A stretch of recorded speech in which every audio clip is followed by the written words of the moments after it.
Hello everyone, welcome back to MK Info Educare. इस video में हम लोग वर्ब के बारे में जानेंगे। तो चलिए इस वीडियो को शुरू करते हैं। सबसे पहले जानते हैं कि वर्ब क्या है। तो verb is an action. Verb क्या है? वर्ब एक एक्शन है। ठीक है, जब हम कोई काम करते हैं, जब कोई एक्टिविटी करते हैं, वही हमारा वर्ब होता है, वही एक्शन होता है। ठीक है, और हिंदी में उसे क्रिया कहते हैं। अब ये जो वर्ब है, वर्ब के दो काइंड्स होते हैं। ठीक है, there are two kinds of verb, जिसे आप ये दो बॉक्स में देख सकते हैं। यहाँ पे जो दो बॉक्स है, ये दोनों काइंड्स के वर्ब को एक्सप्लेन कर रहा है। ठीक है, यानी वर्ब के दो काइंड्स हुए।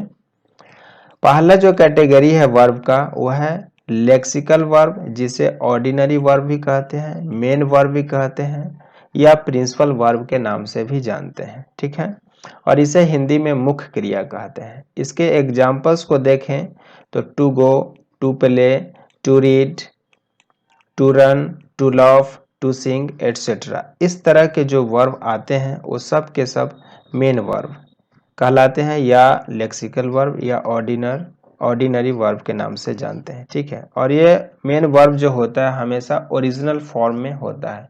ये टू जो पहले लगा हुआ है, इसको वर्ब का ओरिजिनल फॉर्म कहते हैं। ठीक है, जब कोई वर्ब टू से स्टार्ट हो तो इसे इन्फिनिटिव भी बोलते हैं। टू प्लस वर्ब का फर्स्ट फॉर्म जो होता है उसे हम इन्फिनिटिव कहते हैं, और यह अपना ओरिजिनल फॉर्म में होता है। ठीक है, अब जो दूसरे काइंड्स के जो वर्ब हैं, ऑक्सिलियरी वर्ब, जिसे हेल्पिंग वर्ब हिंदी में सहायक क्रिया के नाम से जानते हैं। इसके एग्जाम्पल्स यहाँ पे दिए गए हैं। ये सारे के सारे जो वर्ब्स आए हैं, ये सब ऑक्सिलियरी वर्ब्स हैं, यानी हेल्पिंग वर्ब है। ठीक है, is, am, are, was, were, have, has, had, do, does, did, shall, will, should, would, can, may, could, might, must, ought to, used to, need and dare. ये सब के सब जो वर्ब हैं ऑक्सिलियरी वर्ब्स हैं, यानी हेल्पिंग वर्ब्स हैं। ठीक है, अब चलते हैं ये जो पहला कैटेगरी का जो वर्ब है मेन वर्ब, इसके काइंड्स को देखते हैं। तो लेक्सिकल वर्ब यानी मेन वर्ब, जिसको मुख्य क्रिया कहते हैं। ये मुख्य क्रिया क्या होता है, मेन वर्ब क्या होता है, इसके अगर डिफिनीशन की बात करें तो the verb which has its own meaning and used independently. मतलब वैसा वर्ब जिसका अपना मीनिंग होता है और स्वतंत्र रूप से यूज होता है, उसे हम मेन वर्ब कहते हैं। ठीक है, और इसी मेन वर्ब का ये 5 फॉर्म्स होते हैं जो यहाँ पे दिए गए हैं, जिसे वर्ब का first form, second form, third form, fourth form and fifth form के नाम से जानते हैं। यानी कि वर्ब के 5 फॉर्म्स होते हैं। ठीक है, V1, V2, V3, V4 and V5। और ये जो मेन वर्ब है, मेन वर्ब के फिर दो काइंड्स होते हैं। पहला है ट्रांजिटिव वर्ब, दूसरा है इंट्रांजिटिव वर्ब। ट्रांजिटिव वर्ब को हिंदी में बोलते हैं सकर्मक क्रिया। ठीक है, हिंदी में क्या बोलते हैं? सकर्मक क्रिया बोलते हैं। और जो इंट्रांजिटिव वर्ब है, इसको बोलते हैं अकर्मक क्रिया हिंदी में। ठीक है,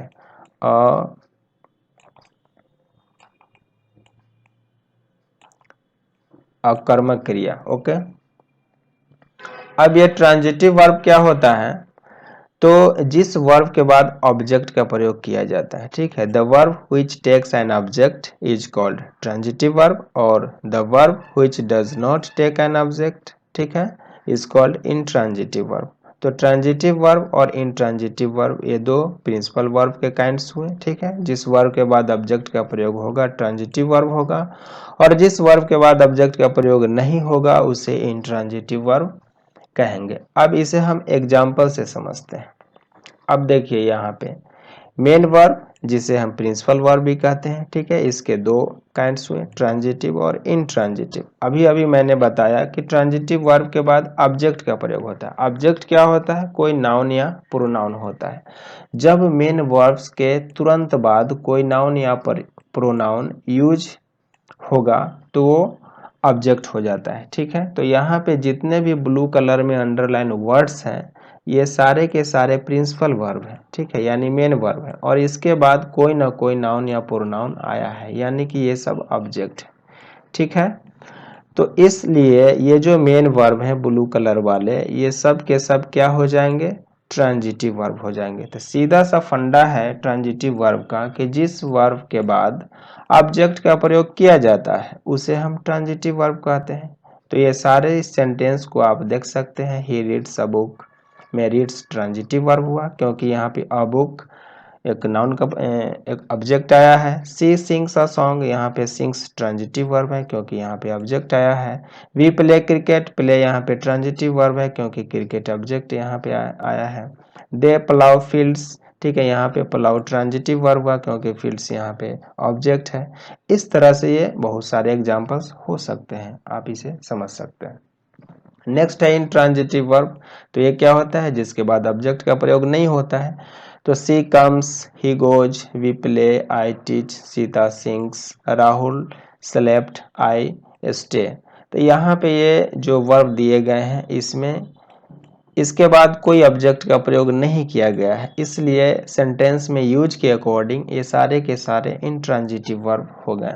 अब नेक्स्ट एग्जांपल में यहाँ पे देखिए, ये comes, goes, play, teach, sings, slept, stayed, ये जो है ये भी इंट्रांजिटिव वर्ब है। अब कहिएगा कि यहाँ पे तो इसके बाद ये आया है ऑब्जेक्ट, तो फिर ये इंट्रांजिटिव कैसे हो सकता है? नहीं, ये ऑब्जेक्ट नहीं है। ऑब्जेक्ट क्या होता है, कोई नाउन या प्रोनाउन होता है। यहाँ पे कम्स के बाद जो हेयर आया है ये ना कोई नाउन है और ना ही कोई प्रोनाउन है, ये क्या है, यह एक एडवर्ब है, ठीक है। तो एडवर्ब ऑफ प्लेस जो होता है, जो स्थानवाचक क्रिया विशेषण होता है, उसको हम ऑब्जेक्ट नहीं कह सकते, वो नाउन नहीं होता। ऑब्जेक्ट कोई नाउन या प्रोनाउन होता है, ठीक है। इसका आंसर वेयर से जब क्वेश्चन करेंगे तो इसका आंसर मिलेगा सी कम्स हियर, वह यहाँ आती है, वह कहाँ आती है।